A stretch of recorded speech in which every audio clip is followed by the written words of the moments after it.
Bonjour. Ça va? Moi, je suis votre professeur. Enchantée. En cours, le podcast des professeurs de FLE, une production RFI avec le CAVILAM, Alliance française, et le soutien de l'Organisation internationale de la francophonie. Donc, est-ce que vous êtes d'accord de vous mettre debout? On fait comme un tout petit cercle. Donc ça, c'est la balle. Moi, j'ai la balle, j'ai le droit de parler. Quand vous allez recevoir la balle, vous pourrez à votre tour parler. Je m'appelle Marjolaine et j'aime manger des madeleines. J'adore. Attention, tu es prête, voisine? Hop! Si ma classe ne joue pas, je pense qu'ils vont s'ennuyer. Dans le jeu, c'est un peu pour dynamiser la classe, le cours, et rendre la langue vivante et d'explorer leur créativité. Les activités ludiques en classe, comment fait-on? Jouer en classe permet de surprendre nos apprenants, de les mettre en mouvement et de leur donner envie d'apprendre. Quand et comment introduire dans nos cours ces moments ludiques? Je suis Déborah Gros. Comme vous, je suis prof de FLE. Dans ce podcast, j'invite des professeurs de français dans le monde à raconter leur expérience de classe et les problématiques auxquelles ils sont confrontés. Christelle Djoukwo enseigne le français langue étrangère au Cameroun. Avec ses apprenants anglophones âgés de 10 à 18 ans, elle utilise toujours le jeu. Parfois, c'est spontané. Je dis, allez, on va dans la cour. Donc, on forme un cercle. Je viens avec un petit ballon. Quand tu as le ballon, tu dis le mot et puis tu lances le ballon à ton camarade. Il va dire la prochaine profession, si on parle des professions. Si on a vu les fruits, ça, comme ça, on va réviser les fruits par ce jeu-là. Et c'est quelque chose que mes apprenants aiment. Et je pense qu'avec cela, ils ont une autre image de la langue française.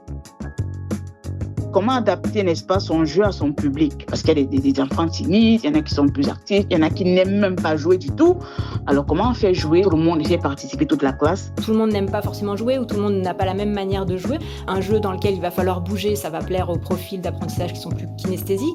Un autre jeu, il va y avoir une espèce de stratégie, ça va être pour ceux qui sont plus logico-mathématiques ou quelque chose avec un support visuel. Donc ça, c'est très important de varier nos types de jeux pour répondre au maximum des profils de nos apprenants. Marjolaine Pierret est enseignante de FLE, formatrice et conceptrice pédagogique. Elle a appris à enseigner avec le jeu.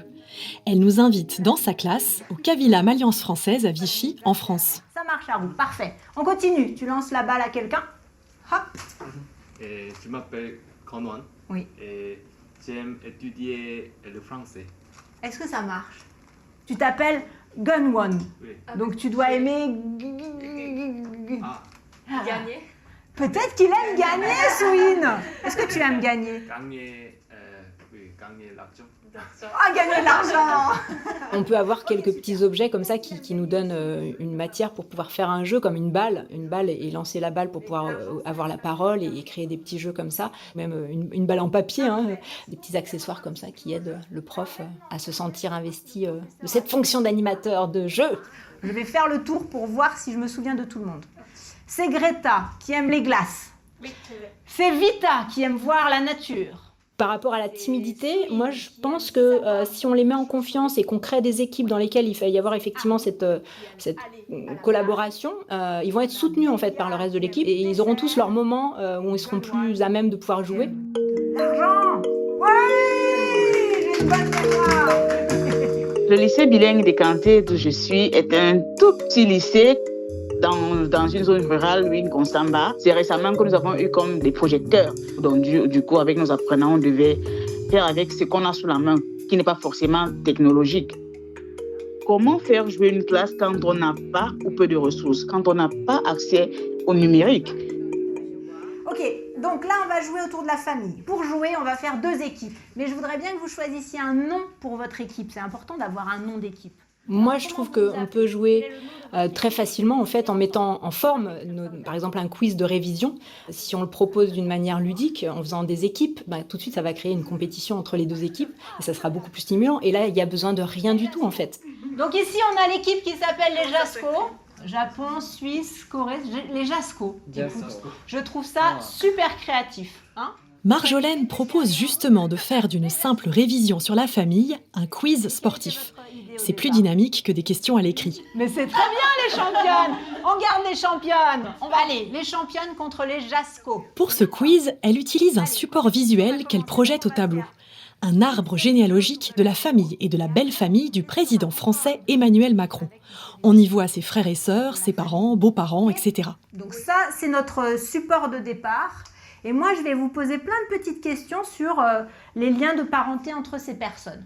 Mais on va le faire de manière un peu amusante. On va faire une manière où on va sauter. Les apprenants s'éloignent de leur table. Marjolaine leur explique qu'elle va leur poser une question et appeler un numéro. 1, 2 ou 3. Elle distribue ces numéros dans chacune des 2 équipes. Swin, tu es le numéro 1. Vita, tu es le numéro 2. Et Greta, tu es le numéro 3. Parfait. Les personnes appelées devront alors se lever et donner la bonne réponse le plus rapidement possible. Moi, je pense qu'on va faire un exemple pour que ça soit bien clair. Un exemple qui ne marche pas avec des points. Un exemple gratuit. Il faut donner la bonne réponse avec le bon possessif, donc on révise aussi un petit peu la grammaire, et en même temps, on est en train de réviser du vocabulaire, mais sans qu'ils se rendent compte qu'ils sont en train de réviser. Qui est Laurent pour Emmanuel Macron? Arou, ça va? Tu as le droit de communiquer avec les autres. Là, on avait choisi quelque chose de très culturel avec la famille d'Emmanuel Macron, du président de la République. Peut-être qu'avec des enfants, il faudrait adapter ça et prendre soit une famille fictive, ou soit effectivement un personnage de dessin animé qu'ils apprécient, ou quelque chose qui soit dans leur centre d'intérêt. J'appelle le numéro 2. Super. Oui, c'est Delia qui marque le point. Alors attention Vita, il me faut les 2 mots, hein. Le possessif, son et père. Mais c'est très très bien. Et ça aurait pu être un tout autre contenu aussi. J'aurais pu leur demander de la conjugaison, hein, je sais pas, le verbe dormir au présent avec le pronom nous, et qu'est-ce que ça donne comme réponse? Attention, j'appelle le numéro 3, et hop, il faut me dire nous dormons. Et hop, c'est gagné pour l'équipe qui a été la plus rapide. On y va, 2e question.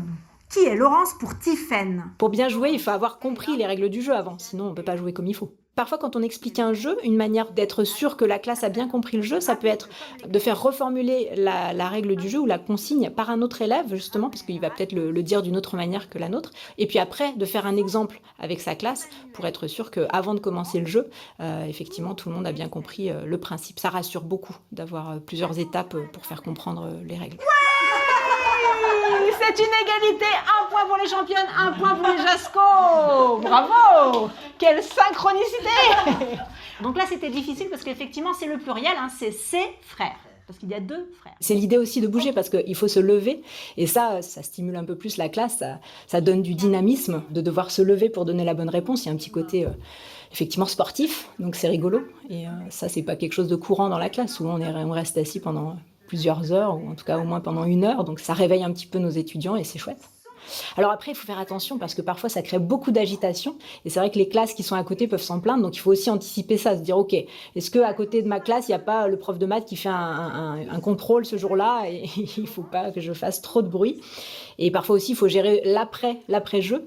Quand il y a eu beaucoup d'agitation, comment on revient un petit peu au calme. Donc ça, il faut l'anticiper. En fait, ça va bien se passer, mais il faut juste être conscient qu'effectivement, on va créer de l'émulation, de l'agitation dans la classe et qu'après, il faut prévoir peut-être une activité ou une pause, justement, de se dire on fait ça avant la pause, comme ça après, et on revient en classe on remet les compteurs à 0 et on recommence la classe de manière plus traditionnelle. Les apprenants sont en alerte. Ne sachant pas qui va être interrogé, ils se tiennent tous prêts à répondre. Il y a parfois des étudiants qui ont tendance à prendre la parole que s'ils sont sûrs que la phrase qu'ils vont dire, elle est parfaite. Finalement, quand tu mets le jeu en place, tu es pris par le jeu, tu es obligé de répondre de manière très spontanée et tu vas oublier en fait de savoir si effectivement ta phrase elle est tout à fait correcte. Le jeu désacralise vraiment cette anxiété linguistique qu'on peut avoir. C'est pas grave si on fait des erreurs, l'essentiel c'est de pouvoir donner sa réponse pour obtenir le point ou pouvoir faire avancer le jeu. Ça compte. Je crois que c'est les championnes qui gagnent. Bravo. Faut que je marque le point pour officialiser, mais c'est vraiment les championnes qui ont gagné cette grande compétition. Donc, parfois dans le jeu, il peut y avoir le problème de la compétition et de mettre en difficulté les élèves qui sont peut-être moins sûrs d'eux. Mais là, comme c'est une équipe, et c'est ce que j'ai essayé de montrer, de leur dire, je leur disais, mais attention, il faut vraiment bien communiquer, collaborer, parce que peut-être si une des personnes de votre équipe est interrogée, mais qu'elle ne connaît pas bien la réponse, c'est toute votre équipe qui va pas gagner le point. Donc aidez-la, cette personne-là, pour pouvoir effectivement mettre en confiance. Donc ils ont le droit de communiquer un petit peu avant que j'appelle le numéro, et je fais en sorte de laisser un petit peu durer le temps comme ça. Et effectivement, normalement, ils ont tous la réponse et ils attendent qu'on appelle leur numéro, quoi. Donc ça met tout le monde sur un pied d'égalité parce que tout le monde va pouvoir donner la réponse et il suffira d'être rapide, le plus rapide. Mais oui, ça c'est important aussi de penser aussi au côté collaboration à l'intérieur de l'équipe pour mettre personne en difficulté. Quand quand ils sont en groupe comme ça, je me dis, voilà, je les vois travailler ensemble. Et je pense que la classe vit plus quand ils travaillent ensemble. Ils peuvent se compléter, ils peuvent, surtout quand ils sont en compétition, parce que c'est parfois des petites compétitions, pas des compétitions saines, quoi. Quand ils savent que, OK, nous, on veut vite, on veut gagner, on veut être les meilleurs et tout. Parfois, vous devez avoir des stickers. Quand le groupe a gagné, vous avez tous droit à des stickers dans vos cahiers. C'est des petites choses, surtout dans les petites classes qui marchent. Et ça fait que, voilà, tout le monde, finalement, est intéressé. Quand on joue ensemble, on dit plus on est nombreux, plus on rit. Voilà. En cours, le podcast des professeurs de FLE par RFI et le CAVILAM Alliance française. À quel moment est-ce qu'on joue? Est-ce qu'on joue au début? Est-ce qu'on joue pendant? Alors, à quel moment, quel est le moment adapté pour faire jouer la classe? Moi, je dirais que c'est à nous de décider avant, mais qu'on peut jouer à tout moment de la classe. Si on joue au début, ça va être pour réveiller tout le monde, pour les mettre tous en forme pour la suite. On peut jouer aussi au milieu de notre cours parce qu'on sent qu'il y a un petit relâchement et qu'on sait que ça sera bien, ou on a fait une activité, un petit test, par exemple. On a commencé le cours par un test, une évaluation, et ça a demandé beaucoup de concentration et d'effort. Et donc, pour relâcher un petit peu la pression, on peut faire un jeu. Ou alors, ça peut être à la fin pour clôturer une séance où on se dit, tiens, on va terminer par un petit côté festif et ludique avec un jeu. Donc, en fait, vraiment, ça dépend de notre objectif. L'idée, ça va être de jouer à un petit jeu qui s'appelle le morpion. D'accord ? C'est un jeu peut-être qui existe déjà dans votre pays. Avec le morpion, Marjolaine propose de travailler sur la météo. Elle commence par une brève révision à l'aide de pictogrammes. Il fait doux, il y a du brouillard, il gèle, etc. Mais pour jouer, on va d'abord, je vais vous expliquer les règles du jeu. Marjolaine projette au tableau une grille de 3 cases sur 3. Dans chacune des cases, elle a placé un picto-météo différent. L'objectif est de faire une ligne, horizontale, verticale ou oblique. Pour choisir une case, il faut répondre à la question « Quel temps fait-il ?» en indiquant la bonne info météo. Si vous voulez choisir cette case, qu'est-ce qu'il faut dire ? Il y a du vent. Exactement, il faut dire « il y a du vent ». Ok ? Donc vous allez vous concerter parce que vous êtes une équipe, mais il y a seulement un étudiant ou une étudiante qui va répondre. Là, l'équipe des JASCO, vous avez les ronds, et l'équipe des championnes, vous avez les croix. Et c'est moi qui vais écrire sur la grille. Le morpion, on met ce qu'on veut, on met quelle heure est-il, et puis tu mets des petites horloges avec l'heure qu'il est, et il va falloir répondre à la bonne heure. Ou bien ça peut être aussi avec les nombres. Donc je mets une petite opération mathématique dans la case, et donc eux doivent donner le résultat. Donc combien ça fait ? Je peux mettre 1485 plus 1. Et donc la réponse, combien ça fait ? Et pour pouvoir choisir cette case-là, il va falloir qu'ils me disent 1486. Et ça, c'est difficile, même au niveau B2, de donner un chiffre assez long comme ça. Ce jeu du morpion, il est pratique. Quel temps fait-il ? Parfait. Il y a des nuages. Il y a des nuages. Ça veut dire que tu veux choisir cette case-là. Ouf, un deuxième ouf. Décidément, elles évitent toutes les possibilités de gagner. Les apprenants ont terminé la première grille. C'est l'équipe des championnes qui complète la ligne et remporte donc la manche. Alors là, il va falloir prendre votre revanche. Quand l'équipe a gagné, il faut essayer de gagner pour contrer. Mais pour ça, j'ai une deuxième grille. Alors, on va ajouter quelque chose quand même, parce que là, ça devient un peu facile, non ? Alors, pour ceux qui veulent, c'est pas obligatoire, mais pour ceux qui ont envie un peu plus de challenge, d'accord ? On peut ajouter quelque chose. À la fin de la question, on peut dire « Quel temps fait-il à… » Et puis, on pourrait ajouter le nom d'une ville. « Quel temps fait-il à Londres ?» Essayer d'intégrer la différenciation au sein du jeu, effectivement, de pouvoir proposer, pour ceux qui le souhaitent, d'ajouter une petite variante. Donc là, c'était effectivement de dire quel temps fait-il, mais d'ajouter un lieu en particulier, rendre un tout petit peu plus difficile, un tout petit peu plus challengeant l'activité. Ouais, c'est vrai que c'est bien parce que ça va pouvoir répondre aux différents profils de nos étudiants. Delia, quel temps fait-il en Angleterre ? Ouh, ça c'est difficile, bravo! Quand je fais le jeu du morpion, par exemple, ça m'arrive souvent de faire 3 ou 4 manches en classe entière avec 2 équipes, mais après je vais avoir le document imprimé et je vais le distribuer et eux vont pouvoir jouer des petits matchs à 2 en fait sur une grille de morpion et ils vont faire plusieurs grilles et à la fin je demande dans ce binôme là qui a gagné le plus de matchs et donc ça les rend effectivement plus autonomes et ça permet qu'ils soient tous actifs en même temps. Alors tout le monde n'avance pas à la même vitesse mais c'est pas grave, je prévois qu'il y ait 9 grilles et ça permet qu'effectivement ils puissent aller au plus de ce qu'ils peuvent et puis ceux qui ont fait juste 3-4 grilles ça marche aussi. Là c'est serré le match. Peut-être qu'on va terminer sur un match nul. Vous savez ce que c'est qu'un match nul? C'est quand les deux équipes sont à égalité en fait. Plus on va jouer avec notre classe et plus ils vont bien connaître les règles et pouvoir les appliquer rapidement et se mettre en place rapidement dans le jeu. Et ça, c'est vrai que c'est chouette. Parfois, c'est sympa aussi de dire alors comment vous avez trouvé l'activité? Est-ce que c'était plaisant? Est-ce que vous avez aimé jouer? Est-ce que vous voulez qu'on joue encore la semaine prochaine avec autre chose, un autre sujet, mais avec le même jeu? Des fois, on peut aussi en discuter avec la classe pour pouvoir améliorer ou faire quelque chose en collaboration avec les élèves, sur suggestion.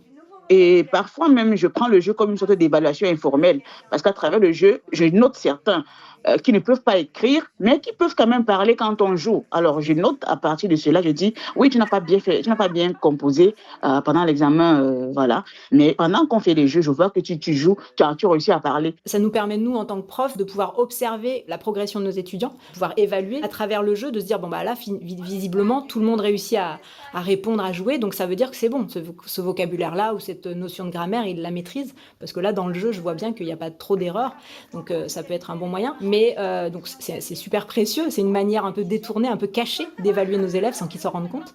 Et du coup, ça enlève un peu de pression aussi. Alors, les championnes, vous avez donc gagné la compétition.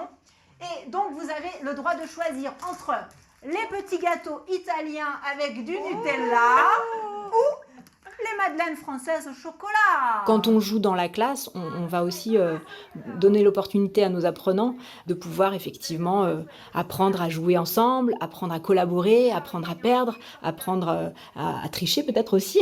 Parfois, c'est vrai que moi, par exemple, si je vois qu'il y a une équipe qui est vraiment en perte de vitesse dans le jeu, je vais l'aider un petit peu, peut-être en faisant en sorte qu'elle gagne. Donc accepter aussi que parfois le prof n'est pas tout à fait impartial et qu'il prend un peu parti ou qui l'aide. Mais c'est intéressant parce qu'effectivement, on apprend à vivre ensemble comme dans la société. Donc, pour les plus jeunes, mais même pour les adultes, il y en a certains qui, effectivement, ont aussi besoin d'apprendre que c'est important aussi que tout le monde soit dans le jeu de manière comme ça, intégrée et équitable. On l'a vu, un jeu de balle, un quiz sportif ou un morpion sont des activités faciles à mettre en place et à adapter dans nos cours. Au-delà de la révision et de la mémorisation des points de langue, c'est l'occasion d'offrir aux apprenants un espace de spontanéité et de plaisir où ils pourront développer leurs compétences sociales. C'était En cours, une production RFI avec le CAVILAM, Alliance française, et le soutien de l'Organisation internationale de la francophonie. Retrouvez ce podcast accompagné de fiches pratiques sur françaisfacile.rfi.fr.